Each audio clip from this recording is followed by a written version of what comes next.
Om Shanti 9 February 2026 प्रातः मुरली बाबा कहउछंती मीठे बच्चे गरीबर बंधु दीनबंधु बाबा तुम मानकु कौड़ीरु हीरा तुल्य करिबा पई आसिछंती। तेणु तुमे माने सर्वदा तांकर श्रीमतरे चाल। गरीबर बंधु दीनबंधु बाबा तुम मानकु कौड़ीरु हीरा तुल्य करिबा पई आसिछंती। तेणु तुमे माने सर्वदा तांकर श्रीमतरे चाल। बाबा आछंती संगम जुगरे आमको कौड़ीरु हीरा मूल्यहीन रु मूल्यवान करिबा पई। आउ बाबा होउछंती दुखी दरिद्र गरीब लोकर बंधु। तेणु बाबा आसिकी एई समय रे आमनकु साहुकार करूछंती। तेणु आमी केवल तांकरी श्रीमतरे चलिबा। प्रश्न प्रथमे प्रथमे तुमको केउ एक गुह्य रहस्य को समस्त को बुझाइबा उचित। प्रथमे प्रथमे तुमको केउ एक गुह्य रहस्य को समस्त को बुझाइबा उचित। उत्तर बाप दादांकर रहस्य तुमे माने जानिछ। एठाकु आमे बाप दादांक निकट को आसीछु। एमाने दुई जण एकाठी अछंती। शिवंकर आत्मा मध्य एहांक भितरे अछंती। ब्रह्मांकर आत्मा मध्य अछंती। जणे हेले आत्मा अन्य जणे हेले परमात्मा। तेबे प्रथमे प्रथमे एही गूढ़ रहस्य समस्तंकु बुझाओ जे एही शरीर रे बाप दादा एकाठी अछंती। एही दादा अर्थात ब्रह्मा बाबा भगवान नुहंती। मनुष्य केबे भी भगवान होई न थाए। भगवान कुहा जाए निराकारंकु। सेही पिता शांति धामर निवासी अटंती। गीत आखिर वह दिन आया आज जिस दिन का इंतजार था। ओम शांति। बाबा दादांक द्वारा अर्थात शिव बाबा ब्रह्मा दादांक माध्यम रे बुझाउछंती। एही कथा को पक्का बा दृढ़ करिनिय। लौकिक संबंध रे पिता अलगा एवं दादा अर्थात जेजे बापा अलगा थांती। पितांक ठारू जेजे बापांकर संपत्ति मिली थाए। कही थांती जेजे बापांकर संपत्ति नेउछु। बाबा हेउछंती गरीब निबाज। गरीब निबाज तांको कुहा जाए जिए कि एठाकू आसी गरीबंकु राजा करी दियंती। तेबे प्रथमे प्रथमे एही पक्का निश्चय हेबा दरकार जे ये किए देखिबाकू तो साकार मनुष्य अटंती। जहां को एमाने समस्ते ब्रह्मा कहउछंती। तुमे सबो ब्रह्मा कुमार कुमारी अट। तुमे माने जानिछ आमको शिव बाबांक ठारू वर्षा मिलुछि। सिए समस्तंकर पिता जिए कि वर्षा देबा पई आसीछंती। बाबा समस्तंकु सुखर वर्षा देइथांती। पुणी अधा कल्प परे रावण दुखर अभिशाप देई थाए। भक्ति मार्ग रे भगवान को खोजिबा पई एणे तेणे घूरी बुली थांती। किंतु काहाकु भी भगवान मिली न थांती। भारतवासी माने गायन करूछंती तुम मात पिता हम बालक तेरे। पुणी कहउछंती आपण एठाकू जेते बेले आसीबे सेते बेले मु केवल आपणकर ही होई रहिबी आउ काहार नुहे। आउ काहा सहित मु ममता रखिबी नाही। मोर एकमात्र आपण शिव बाबा। तुमे माने जानिछ बाबा हेउछंती गरीब निबाज। गरीब मानकु साहुकार करूछंती। कौड़ीरु हीरा तुल्य अर्थात मूल्यहीन रु मूल्यवान अर्थात कलिजुगी पतित कांगालरु सत्यजुगी राजा करिबा पई बाबा आसीछंती। तुमे पिला माने जानिछ एठाकू आमे बाप दादांक पाखकू आसीछु। एही दुई जण एकाठी अछंती। शिवंकर आत्मा मध्य यांक भितरे अछंती। ब्रह्माकर आत्मा मध्य अछंती। तेबे दुई जण हेले ना जणे आत्मा एवं आउ जणे हेले परम आत्मा। तुमे सबु आत्मा। गायन रहिछि आत्माए परमात्मा अलग रहे बहुकाल। शिव बाबांक सहित प्रथमे तुमे आत्मा माने ही मिशुछ। अर्थात जो आत्मा माने अछंती सेमाने परमात्मा पितांक सहित मिशुछंती, जहांक पाई ही डाकुछंती ओ गॉड फादर, हे ईश्वर पिता, तुमे माने हेल तांकर संतान। तेबे पितांक ठारू निश्चित भावरे संपत्ति मिली थाए। बाबा कहउछंती भारत जी कि सारा सृष्टिर मौड़ मणि थिला, श्रेष्ठ थिला, सीए एबे केते कांगाल होई जाइछे। वर्तमान मु तुम संतान मानकु पुनर्बार सिरताज बा राजा करिबा पई आसीछि। तुमे डबल सिरताज अर्थात दुई मुकुट धारी हेउछ। गोटिए हेला पवित्रतार मुकुट जहाकु लाइट रूपरे देखाई थांती, द्वितीयटी हेला रतन जड़ित मुकुट। तेबे प्रथमे प्रथमे एही गुह्य रहस्य को समस्तंकु बुझाइबाकु हेबो जे बाप दादा दुई जण एकाठी अछंती। ब्रह्मा भगवान नुहंती, मनुष्य केबे भी भगवान होई परिबा नाही। भगवान कुहा जाए निराकारंकु। से बाबा हेउछंती शांति धामर निवासी, जेउठारे तुमे आत्मा माने सबु रहुछ, जहाकु निर्वाण धाम अथवा बानप्रस्थ कुहा जाए। पुणी तुम आत्मा मानकु एठाकु आसी शरीर धारण करी पाठ करिबाकु पड़ी थाए। अधा कल्प सुखर पाठ एवं अधा कल्प दुखर पाठ रही। बाबा कहउछंती जेतेबेले दुखर अंतिम समय आसे सेतेबेले मु आसे। ड्रामा एही भली प्रस्तुत होईछि। एठाकु तुमे माने भाटी को आसुछ, तेणु एठारे अन्य कौनसी बाहारर कथा स्मृति रे आसीबा उचित नुहे। एठारे तो केवल माता पिता एवं तांकर संतान माने रहिछंती। एठारे शूद्र संप्रदायर केही नाहंती। जेउ माने ब्राह्मण नुहंती सेमानकु शूद्र कुहा जाए। सेमानकर संगत एठारे न थाए। एठारे केवल ब्राह्मण मानकर संग रहिछि। ब्राह्मण पिला माने जानिछंती जे शिव बाबा ब्रह्माक द्वारा आमकु नरकरु उद्धार करी स्वर्गर राजधानीर मालिक करिबा पई आसिछंती। एबे आमे सत्ययुगी राजधानीर मालिक नुहंती, कारण आमे पतित। आमे माने पवित्र थिलु, पुणी 84 जन्मर चक्र लगाई सत्व रजो तमोरे आसीछु। सीढ़ी चित्र रे 84 जन्मर सबु हिसाब लेखा जाइछि। बाबा आसी एबे पिला मानकु बुझाउछंती। जेउ पिला मानक सहित प्रथमे प्रथमे मिशुछंती, पुणी सेही पिला माने ही प्रथमे प्रथमे सत्य युग को आसीबे।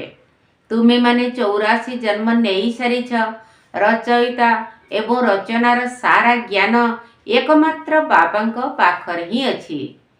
सीए ही मनुष्य सृष्टिर बीज रूप अटंती। तेबे निश्चित भावरे बीजरे ही सारा वृक्षर ज्ञान थिबो कि एही वृक्षर उत्पत्ति, पालना एवं विनाश किपरि हेउछि। एही कथा को तो बाबा ही बुझाइछंती। तुमे माने एबे जानिछ जे आमे भारतवासी गरीब अटु। आमे जेतेबेले देवी देवता थिलु सेतेबेले भारत केते धनवान थिला। हीरा रे खेलुथिलु, हीरार महल रे रहुथिलु। एबे बाबा हमकु स्मरण कराई देइछंती जे तुमे माने किपरि 84 जन्म नेउछ। समस्ते डाकुछंती हे पतित पावन गरीबर बंधु बाबा आस, आम भली गरीब मानकु पुनर्बार स्वर्गर मालिक कर। स्वर्गरे असरंती सुख थिला, एबे तो असरंती दुख अछि। पिला माने जानिछंती वर्तमान समस्ते संपूर्ण भावे पतित होई जाइछंती। एबे कली जुगर अंतिम समय, तेणु सत्य जुग निश्चित आसीबा दरकार। प्रथमे भारत रे एकमात्र आदि सनातन देवी देवता धर्म थिला। वर्तमान ताहा प्राय लोप होई जाइछि एवं समस्ते निजकु हिंदू बोली कहउछंती। वर्तमान समय रे ख्रिस्टियन बहुत होई गलेनी, कारण बहुत हिंदू धर्मावलंबी माने धर्म को परिवर्तन करी ख्रिस्टियन होई जाइछंती। ବାସ୍ତବରେ ତୁମେ ଦେବୀ ଦେବତା ମାନଙ୍କର କର୍ମ ଶ୍ରେଷ୍ଠ ଥିଲା। ତୁମେ ପବିତ୍ର ପ୍ରବୃତ୍ତି ମାର୍ଗ ବାଲା ଥିଲ। ଏବେ ରାବଣ ରାଜ୍ୟରେ ପତିତ ପ୍ରବୃତ୍ତି ମାର୍ଗ ବାଲା ହୋଇଯାଇଛ, ସେଥିପାଇଁ ଦୁଃଖୀ ହୋଇଯାଇଛ। ସତ୍ୟ ଯୁଗକୁ ଶିବାଳୟ କୁହାଯାଏ। ଶିବ ବାବାଙ୍କ ଦ୍ୱାରା ସ୍ଥାପନା କରାଯାଇଥିବା ସ୍ୱର୍ଗ। ବାବା କହୁଛନ୍ତି, ମୁଁ ଆସି ତୁମମାନଙ୍କୁ ଶୂଦ୍ରରୁ ବ୍ରାହ୍ମଣ କରି ତୁମକୁ ସୂର୍ଯ୍ୟବଂଶୀ ଚନ୍ଦ୍ରବଂଶୀ ରାଜଧାନୀର ବର୍ଷା ଦେଉଛି। ଇଏ ହେଲେ ତୁମର ବାପ ଦାଦା, ତାଙ୍କୁ ଭୁଲି ଯାଅ ନାହିଁ। ଶିବ ବାବା ବ୍ରହ୍ମାଙ୍କ ଦ୍ୱାରା ଆମକୁ ନୂଆ ଦୁନିଆ ସ୍ୱର୍ଗକୁ ଯିବାର ଯୋଗ୍ୟ କରୁଛନ୍ତି। କାହିଁକି ନା ପତିତ ଆତ୍ମା ତ ଯେ ପର୍ଯ୍ୟନ୍ତ ପବିତ୍ର ନ ହୋଇଛି ସେ ପର୍ଯ୍ୟନ୍ତ ମୁକ୍ତିଧାମକୁ ଯାଇପାରିବ ନାହିଁ। ବର୍ତ୍ତମାନ ବାବା କହୁଛନ୍ତି, ମୁଁ ଆସି ତୁମକୁ ପାବନ ହେବାର ରାସ୍ତା ବତାଉଛି। ମୁଁ ତୁମମାନଙ୍କୁ ପଦମ୍ପତି ସ୍ୱର୍ଗର ମାଲିକ କରି ଯାଇଥିଲି। ସେ କଥା ନିଶ୍ଚିତ ଭାବରେ ତୁମର ସ୍ମୃତିରେ ଆସୁଥିବ ଯେ ଆମେ ସ୍ୱର୍ଗର ମାଲିକ ଥିଲୁ। ସେତେବେଳେ ଆମେ ବହୁତ କମ୍ ସଂଖ୍ୟକ ଥିଲୁ। ଏବେ ତ କେତେ ଢେର ମନୁଷ୍ୟ ହୋଇଗଲେଣି। ସତ୍ୟ ଯୁଗରେ କେବଳ 9 ଲକ୍ଷ ଥାଆନ୍ତି। ତେଣୁ ବାବା କହୁଛନ୍ତି, ମୁଁ ଆସି ବ୍ରହ୍ମା ଦ୍ୱାରା ସ୍ୱର୍ଗର ସ୍ଥାପନା ଏବଂ ଶଙ୍କର ଦ୍ୱାରା ବିନାଶ କରାଉଛି। ସେଥିପାଇଁ କଳ୍ପ ପୂର୍ବ ଭଳି ସବୁ ପ୍ରକାରର ପ୍ରସ୍ତୁତି କରୁଛନ୍ତି। କେତେ ବୋମା ଆଦି ତିଆରି କରୁଛନ୍ତି। 5000 ବର୍ଷ ପୂର୍ବରୁ ମଧ୍ୟ ଏହି ମହାଭାରତ ଲଢ଼େଇ ଲାଗିଥିଲା। ଭଗବାନ ଆସି ରାଜଯୋଗର ଶିକ୍ଷା ଦେଇ ମନୁଷ୍ୟମାନଙ୍କୁ ନରରୁ ନାରାୟଣ କରିଥିଲେ। ତେଣୁ ନିଶ୍ଚିତ ଭାବରେ କଳିଯୁଗୀ ପୁରୁଣା ଦୁନିଆର ବିନାଶ ହେବା ଦରକାର। ଏହି ସାରା ସୃଷ୍ଟି ରୂପୀ ପାଳ ଗଦାକୁ ନିଆଁ ଲାଗିବ, ନଚେତ୍ ବିନାଶ କିପରି ହେବ? ଆଜିକାଲି ବୋମା ଭିତରେ ମଧ୍ୟ ନିଆଁ ଭରି ଦେଉଛନ୍ତି। ପୁଣି ମୂଷଳଧାର ବର୍ଷା, ଭୂମିକମ୍ପ ଇତ୍ୟାଦି ହେବ, ତେବେ ତ ବିନାଶ ହେବ ନା। ପୁରୁଣା ଦୁନିଆର ବିନାଶ, ନୂଆ ଦୁନିଆର ସ୍ଥାପନା ବର୍ତ୍ତମାନ ହୋଇଥାଏ। ଏହା ହେଉଛି ସଙ୍ଗମ ଯୁଗ। ରାବଣ ରାଜ୍ୟ ମୁର୍ଦାବାଦ ହୋଇ ରାମ ରାଜ୍ୟ ଜିନ୍ଦାବାଦ ହେବ। ନୂଆ ଦୁନିଆରେ ଶ୍ରୀକୃଷ୍ଣଙ୍କର ରାଜତ୍ୱ ଥିଲା। ଲକ୍ଷ୍ମୀ ନାରାୟଣଙ୍କ ପରିବର୍ତ୍ତେ ଶ୍ରୀକୃଷ୍ଣଙ୍କର ନାମ ନିଆଯାଉଛି। କାରଣ ଶ୍ରୀକୃଷ୍ଣ ଥିଲେ ସବୁଠାରୁ ସୁନ୍ଦର, ଅର୍ଥାତ୍ ସମ୍ପୂର୍ଣ୍ଣ ପବିତ୍ର, ସବୁଠାରୁ ସ୍ନେହୀ ସନ୍ତାନ। ମନୁଷ୍ୟମାନଙ୍କୁ ତ ଏକଥା ଜଣା ନାହିଁ ନା। ଶ୍ରୀକୃଷ୍ଣ ଅଲଗା ରାଜଧାନୀର ଏବଂ ରାଧେ ଅଲଗା ରାଜଧାନୀର ଥିଲେ। ଭାରତ ମୌଡ଼ମଣି ଥିଲା, ଯାହାକି ଏବେ କାଙ୍ଗାଳ ହୋଇଯାଇଛି। ପୁଣି ବାବା ଆସି ଭାରତକୁ ମୌଡ଼ମଣି କରୁଛନ୍ତି। ଏବେ ବାବା କହୁଛନ୍ତି, ପବିତ୍ର ହୁଅ ଏବଂ ମୋତେ ମନେ ପକାଅ, ତେବେ ତୁମେମାନେ ସତ୍ୱ ପ୍ରଧାନ ହୋଇଯିବ। ପୁଣି ଯେଉଁମାନେ ଅନେକଙ୍କର ସେବା କରି ନିଜ ସମାନ କରିବେ, ସେମାନେ ସେଠାରେ ଉଚ୍ଚ ପଦ ପାଇବେ, ଡବଲ ମୁକୁଟଧାରୀ ରାଜା ହେବେ। ସତ୍ୟ ଯୁଗରେ ରାଜାରାଣୀ ଏବଂ ପ୍ରଜା ସମସ୍ତେ ପବିତ୍ର ଥାନ୍ତି। ଏବେ ତ ପ୍ରଜାମାନଙ୍କର ରାଜ୍ୟ ଚାଲିଛି। ଏଠାରେ ଦୁଇଟି ଯାକ ମୁକୁଟ ନାହିଁ। ବାବା କହୁଛନ୍ତି, ଯେତେବେଳେ ଏହିଭଳି ଅବସ୍ଥା ହୁଏ, ସେତେବେଳେ ମୁଁ ଆସେ। ଏବେ ମୁଁ ତୁମମାନଙ୍କୁ ରାଜଯୋଗ ଶିଖାଉଛି। ମୁଁ ହିଁ ପତିତ ପାବନ ଅଟେ। ଏବେ ତୁମେମାନେ ଯଦି ମୋତେ ମନେ ପକାଇବ, ତେବେ ତୁମମାନଙ୍କର ଆତ୍ମାରୁ ଖାଦ ବାହାରି ଯିବ। ତୁମେମାନେ ସତ୍ୱ ପ୍ରଧାନ ହୋଇଯିବ। ଏବେ ତୁମକୁ ଶ୍ୟାମଳରୁ ସୁନ୍ଦର ଅର୍ଥାତ୍ ପତିତରୁ ପବିତ୍ର ହେବାକୁ ପଡ଼ିବ। ସୁନାରେ ଖାଦ ମିଶିବା ଦ୍ୱାରା ତାହା କଳା ଦେଖାଯାଇଥାଏ। ତେଣୁ ଏବେ ଖାଦକୁ ବାହାର କରିବାକୁ ହେବ। ବେହଦ୍ର ବାବା କହୁଛନ୍ତି, ତୁମେମାନେ କାମ ଚିତା ଉପରେ ବସି କଳା ହୋଇଯାଇଛ। ବର୍ତ୍ତମାନ ତୁମେମାନେ ଜ୍ଞାନ ଚିତା ଉପରେ ବସ ଏବଂ ସମସ୍ତଙ୍କଠାରୁ ମମତ୍ୱକୁ ତୁଟାଇ ଦିଅ। ତୁମେ ସବୁ ମୋର ଏକମାତ୍ର ପ୍ରିୟତମର ପ୍ରିୟତମା ଅଟ। ସବୁ ଭକ୍ତମାନେ ଭଗବାନଙ୍କୁ ମନେ ପକାଇଥାନ୍ତି। ସତ୍ୟଯୁଗ ତ୍ରେତାରେ ଭକ୍ତି କରନ୍ତି ନାହିଁ। ସେଠାରେ ତ ଜ୍ଞାନର ପ୍ରାରବ୍ଧ ମିଳିଥାଏ। ବାବା ଆସି ଜ୍ଞାନ ଦ୍ୱାରା ରାତିକୁ ଦିନରେ ପରିବର୍ତ୍ତନ କରୁଛନ୍ତି। ଏମିତି ନୁହେଁ ଯେ शास्त्र पढ़िले दिन होइजिब अर्थात सत्य जुग आसीजिब। से सबु हेला भक्तिर सामग्री। ज्ञानर सागर पतित पावन एकमात्र बाबा ही अटंती। से एठाकू आसी सृष्टि चक्रर ज्ञान पिला मानकू बुझाइबा सहित राजयोगर मध्य शिक्षा देउछंती। तुमे ईश्वरंक सहित जोग लगाई एबे जोग जोगेश्वर हेउछ एवं परे पुणी राज राजेश्वर राज राजेश्वरी हेब। तुमे ईश्वरंक द्वारा राजा मानकर राजा हेउछ। जेउ पवित्र राजा माने थिले सेही माने पुणी पतित हेउछंती। निजे पूज्य पुणी निजे पूजारी हेउछंती। तेबे वर्तमान जेते दूर संभव जोगयुक्त होई रहिबाकू हेब। जेपरि प्रेमिका प्रेमिक को मने पकाई थाए, जेमिति कन्यार निर्बंध हेला परे सेमाने परस्पर को मने पकाई थांती, तेबे एही प्रेमिकंकर मध्य भक्ति मार्गरे बहुत प्रेमिका अछंती। समस्ते दुखी होई सेही पितांकू मने पकाउछंती। भगवान आमर दुख को हरण कर, सुख दियो। एठारे तो ना शांति अछि ना सुख अछि, किंतु सत्य जुगरे सुख शांति उभय रहिछि। वर्तमान तुमे माने जानुछ आमे माने किपरि 84 जन्मर पाठ करुछु। ब्राह्मण देवता क्षत्रिय वैश्य शूद्र हेउछु। 84 जन्मर सीढ़ी बुद्धि रे अछि ना। एबे जेते दूर संभव बाबांकु स्मरण करिबाकू हेब। तेबे जाई पाप कटिब। कर्म करिबा समय रे मध्य बुद्धि रे बाबांकर स्मृति रहु। बाबांक ठारू आमे माने एबे स्वर्गर संपत्ति नेउछु। तेबे बाबा एवं तांकर संपत्ति को स्मरण करिबाकू हेब, जहा द्वारा पाप कटि चलिब। जेते बाबांकु स्मरण करिब सेते आत्मार पवित्रतार लाइट बढ़ी चलिब। खाद अर्थात विकार बाहरी जीव। तेणु पिला मानकू जेते दूर संभव समय बाहर करी जोग करिबार उपाय करिबाकू हेब।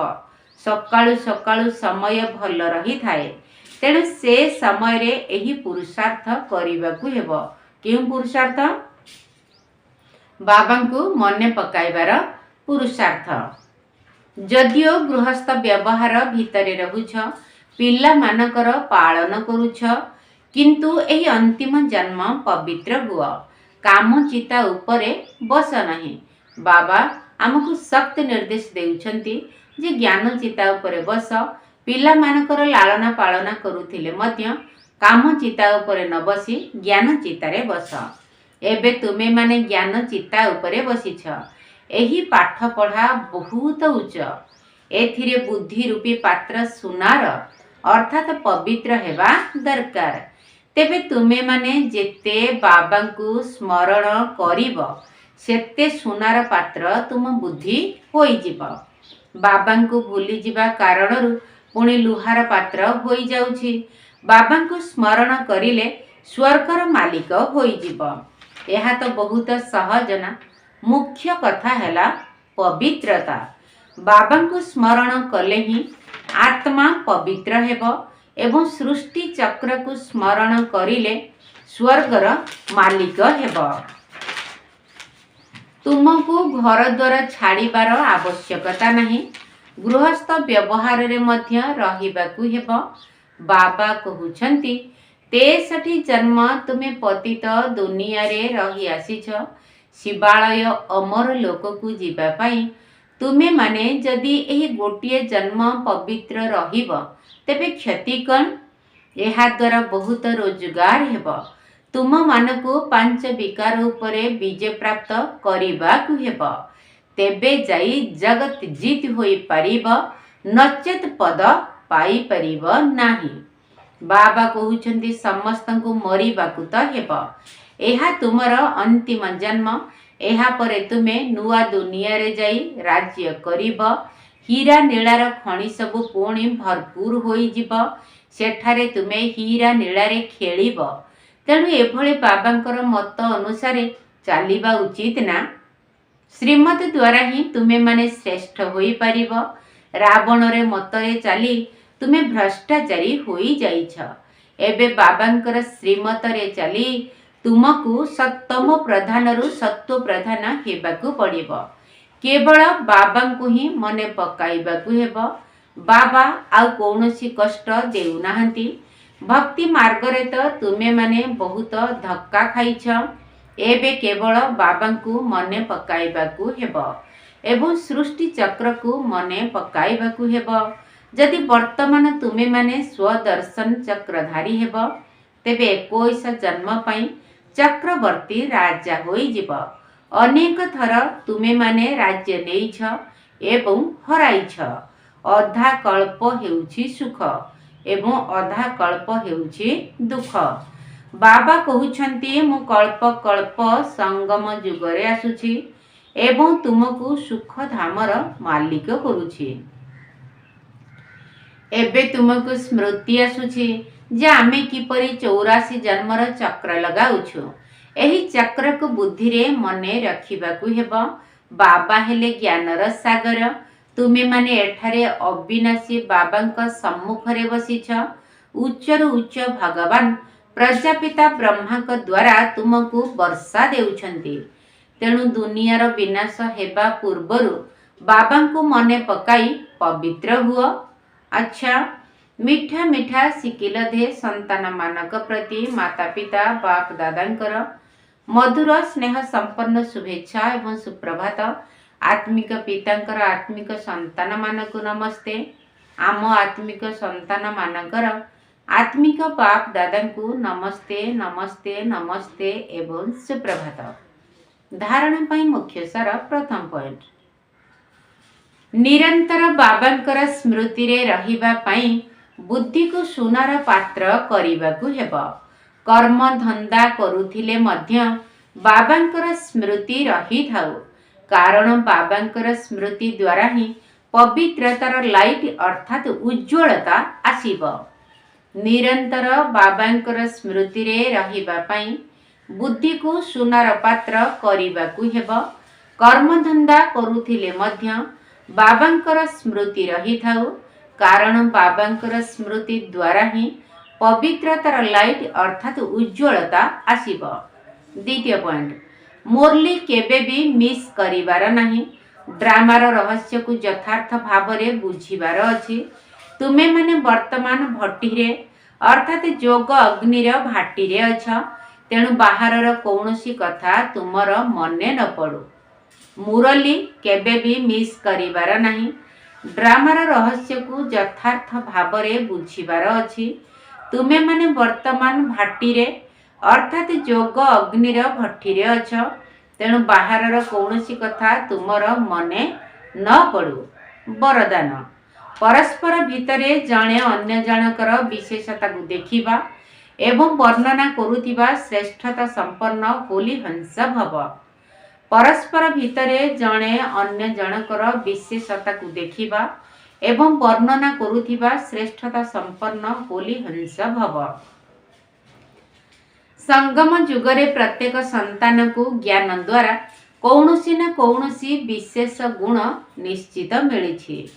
सेथिपाई होली हंस होई प्रत्येकंकर विशेषता को देख एवं वर्णना कर।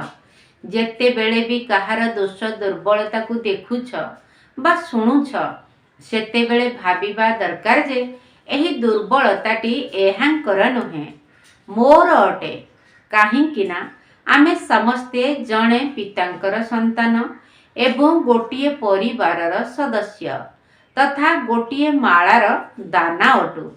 जेपरि निजर दुर्बलता गुड़ी को समस्त को जणाइबा पई चाहू नाह सेहीपरि अन्यर दुर्बलता को मध्य वर्णना कर नाही।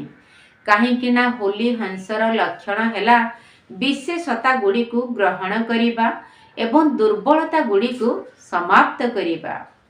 स्लोगन, समय को सफल करुथिबा तीव्र पुरुषार्थी ही सदा विजयी अटंती। समय को सफल करुथिबा तीव्र पुरुषार्थी ही सदा विजयी अटंती। अव्यक्त इशारा, एकता एवं विश्वासर विशेषता द्वारा सफलता संपन्न हुआ। जेपरि दाना गुड़िकर विशेषता हेला एका भली दाना गुड़िक ही माଳାର गोटिए सूतारे गुंथा होई थांती। ସେହିପରି ତୁମେ ସବୁ ବୈଜୟନ୍ତୀ ମାଳାର ଦାନାମାନେ ମଧ୍ୟ ଯେତେବେଳେ ଏକମତ ଜଣକର ଲଗନରେ ଏକରସ ସ୍ଥିତିରେ ରହୁଥିବା ଏକା ଭଳି ଦେଖାଯିବ, ସେତେବେଳେ ଯାଇ ମାଳାରେ ଗୁନ୍ଥା ହୋଇପାରିବ। ଯଦି ପରସ୍ପର ଭିତରେ ଦୁଇ ମତ ହେଉଛି, ତେବେ ସେମାନେ 16,000ର ମାଳାର ଦାନା ହୋଇଯିବେ, କିନ୍ତୁ ଆଉ ଆସିବେନି ରୁଦ୍ରମାଳାରେ। ଆଚ୍ଛା, ଓମ୍ ଶାନ୍ତି।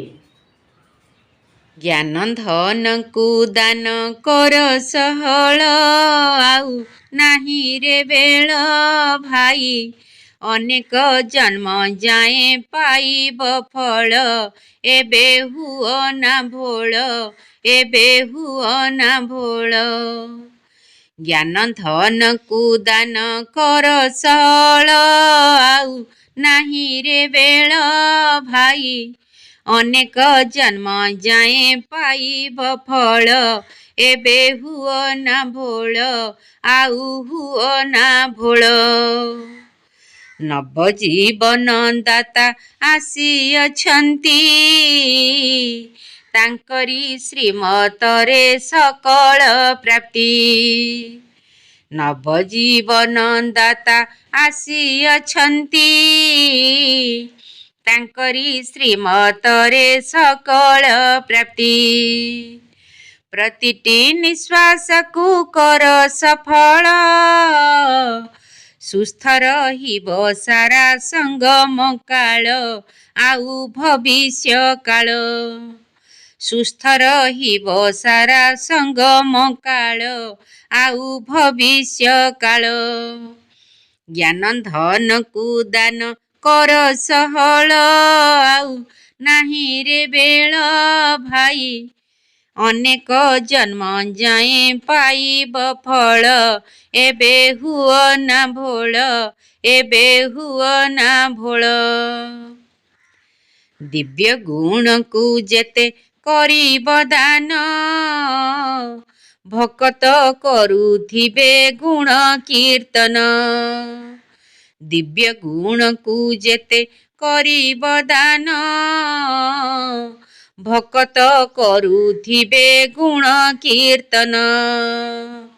ଶକ୍ତିକୁ ଦାନ କଲେ ମିଳିବ ବଳ, ଉଭେଇ ଯିବ ମିଛ ମାୟାର ଖେଳ, ବିଘ୍ନ ହେବ ଦୁର୍ବଳ।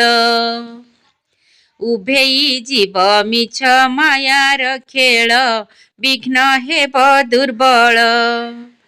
ଜ୍ଞାନ ଧନକୁ ଦାନ କର ସହଳ, ଆଉ ନାହିଁ ରେ ବେଳ ଭାଇ। ଅନେକ ଜନ୍ମ ଯାଏଁ ପାଇବ ଫଳ, ଏବେ ହୁଅ ନା ଭୋଳ, ଏବେ ହୁଅ ନା ଭୋଳ। ବ୍ରହ୍ମା ବାବାଙ୍କ ପରି କର ସାଧନା, ସାରା ବିଶ୍ୱକୁ ଦିଅ ଶୁଭ ଭାବନା। ବ୍ରହ୍ମା ବାବାଙ୍କ ପରି କର ସାଧନା, ସାରା ବିଶ୍ୱକୁ ଦିଅ ଶୁଭ ଭାବନା। ମନ ବଚନ କର୍ମ କର ନିର୍ମଳ, ସ୍ୱମାନ ଆସନରେ ରୁହ ଅଟଳ, ହେବ ସର୍ବମଙ୍ଗଳ। ସ୍ୱମାନ ଆସନରେ ରୁହ ଅଟଳ, ହେବ ସର୍ବମଙ୍ଗଳ। ଜ୍ଞାନ ଧନକୁ ଦାନ କର ସହଳ, ଆଉ ନାହିଁ ରେ ବେଳ ଭାଇ। ଅନେକ ଜନ୍ମ ଯାଏଁ ପାଇବ ଫଳ, ଏବେ ହୁଅ ନା ଭୋଳ, ଏବେ ହୁଅ ନା ଭୋଳ। ଜ୍ଞାନ ଧନକୁ ଦାନ କର ସହଳ, ଆଉ ନାହିଁ ରେ ବେଳ ଭାଇ। ଅନେକ ଜନ୍ମ ଯାଏଁ ପାଇବ ଫଳ, ଏବେ ହୁଅ ନା ଭୋଳ, ଏବେ ହୁଅ ନା ଭୋଳ।